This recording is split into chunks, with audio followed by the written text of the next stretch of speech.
Mahigit 100 retiradong pulis at sundalo, gayon din ang mga kaanak nito, nagtapos sa iba't ibang special courses. Ang ulat mula kay Joseph Parafina. Mahigit 100 mga retiradong pulis, sundalo at mga kaanak ng mga ito ang nagsipagtapos ng special courses na handog sa kanila ng Filipino War Veterans Foundation Inc. Para sa retiradong pulis na ito, malaking bagay na may bago siyang natutunan sa automotive services na kanyang tinapos. Marami akong natutunan since na driver din ako. Kailangan kong magkaroon ng, imbes na ako magpapayos ng sasakyan ko sa labas, ako nang mag-aayos. And then, magtatayo pa rin ako ng isang talyer na pagkakakitaan.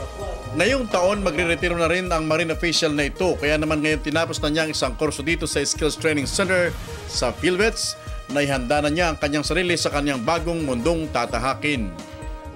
During this time na parang nagkaroon kami ng direction ba during sa paglabas. Kasi tulad namin, ang nasa mind namin before, parang akala namin magre-retire na kayo kapag relax na. Hindi pala ganon.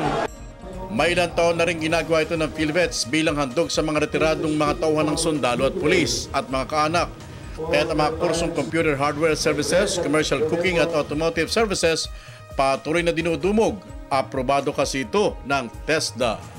Preparasyon lang ito for maybe later on they will be able to move further and have ito magre-retire na sundalo, may might be thinking of putting up a little business. Dahil dito, hinikayat ang mga graduates na huwag sayangin ang kanilang mga tinapos para din sa kaunlad ng kanilang mga buhay. Gamitin nyo yung kanilang kaalaman na to para at least meron silang paraan na makakumita para makatulong sa kanila habang naghihintay sa kanilang pensyon. Para sa Telebisyon ng Bayan, Joseph Parafina.